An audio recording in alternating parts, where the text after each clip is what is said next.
started advertising the wolf programs with Upstream Anglers and Outdoor Adventures, my tour business. And I've had people from all over the world that we've taken up to Yellowstone, and now we're expanding into Teton Park where we're seeing some of these animals. This really generates a lot of money for our economy. Yeah, as an outfitter, I feel we do need control of the wolves for our big game populations.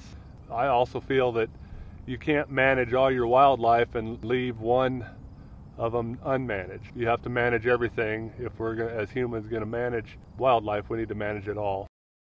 Wyoming is poised to take over management of its growing wolf population, and that has a debate underway about whether it's watching or shooting that will benefit the state most.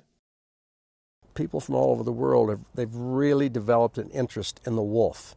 The uniqueness, the cunning, the beauty of him, just to see him in the wild. It's like watching children at the zoo.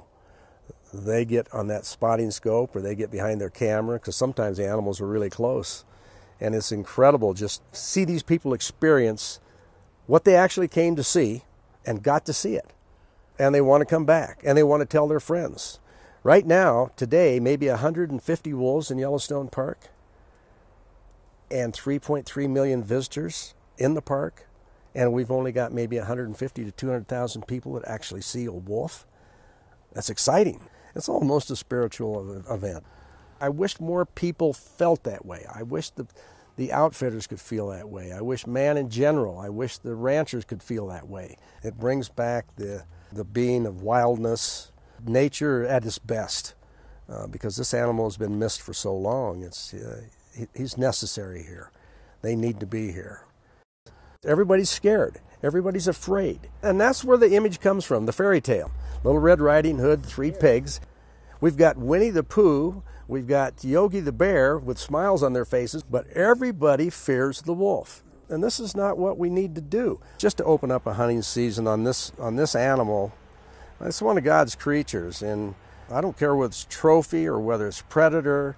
I just don't like it. My relatives here in Jackson Hole are ranchers, okay? I've got ranchers, I've got friends that are outfitters. And a lot of these people think they were here before God. They think their cow was here before the wolves and the bears, and they weren't. If a wolf is stalking livestock where a rancher has his land that he owns, and that animal is taking down something that's his livelihood, that he should be able to shoot that animal, that wolf. But just to open up a season on this animal that we brought back, man wants to be the ultimate predator. There has to be a balance.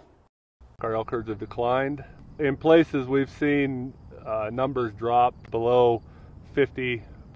That's probably higher than that as far as mortality in certain areas around here. I attribute that to the wolf since they've introduced the wolf into the Yellowstone ecosystem here. Those elk numbers, the northern herd, I believe the numbers were up around 17,000, and now I believe the last count was somewhere around 4,000 in that herd. Hunting attributes to a lot of revenue in the state of Wyoming. Just let the wolf run free. I don't think that's the answer. I feel that we need to manage both the elk and the wolves. They would sell probably an unlimited amount of licenses, but only allowed to take a certain number of animals in certain areas. Probably be a 5-7 day type hunt, a spot and stock hunt where we would travel areas where wolves are frequented or been seen before that would be following the game. Probably set up and early morning, listen for them. You hear them howling a lot of times early morning when they're hunting. You could look for tracks, especially in the snow. You could follow them fairly easy. Obviously, they're animals that are going to move and travel. So, going in and pre-season scouting, so to speak, may not be the best way because they're going to travel. You would go out and just work drainages and areas. And the funny thing is, environmentalists think everyone's just going to go out and wipe the wolves out. They're a very smart animal. As soon as people start shooting at them, they're going to get smart real fast, and they're going to become a lot more elusive to harvest. If you were looking for them as a trophy animal and that, they'd have a lot prettier coats, I would think, once the weather cooled off. As far as people being able to view the wolves after they've been shot at and hunted. Yellowstone, obviously, the wolves are not going to feel threatened in there. Coyotes have been predatory animals and shot at sight whenever they wanted. We could stand there and look at that coyote and do what we want. I think the wolf is very much the same way. The elk, the deer, they learn, they know what time of season it is, and they're smart animals. I don't think it's going to hurt anybody's viewing opportunities to see these animals.